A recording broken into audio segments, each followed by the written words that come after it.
and our last example is with Min. By the way, if you recognize the names Egwene, Avienda, and Min, you should email me because this is one of my favorite book series. But anyway, so Min is planning on running in the 8-hour Dream Endurance Race and Marathon on July 3rd in Indianapolis.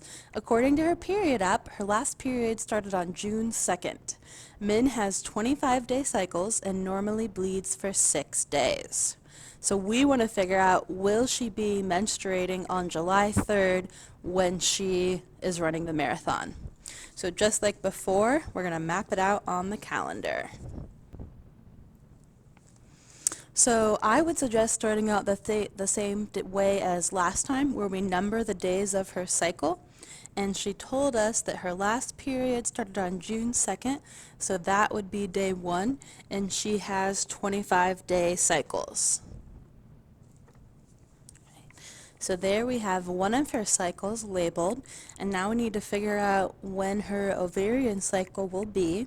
And we know that the luteal phase is the one that's constant, so we can count backwards to 14 to figure out her luteal phase. 1, 2, 3.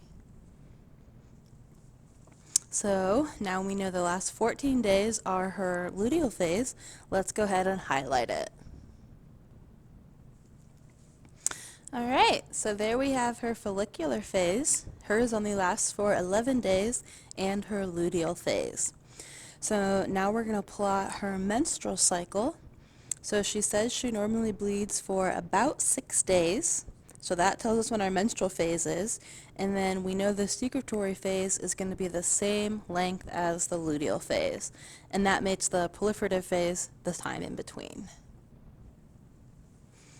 Alright, so now we have her ovarian phase and her uterine phase.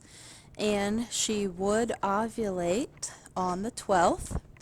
However, we're not done yet because we're trying to figure out if she's going to get her period on July 3rd. So we need to extend this another month.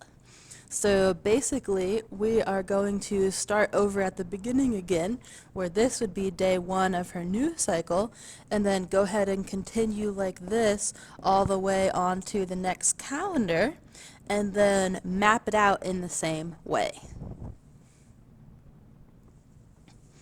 Alright, so now I have mapped her cycle out into June, or out into July. We have to keep going. And I'm sorry I can't scroll and show it to you, but we can just see this little part of it. And the original question was, will she be menstruating on July 3rd? Probably not, because by all accounts, that should be the start of her proliferative phase. Please email me with your questions. And there's what my July calendar looked like, just so you could check the answer, make sure that we got the same thing. Yeah, please reach out with your questions.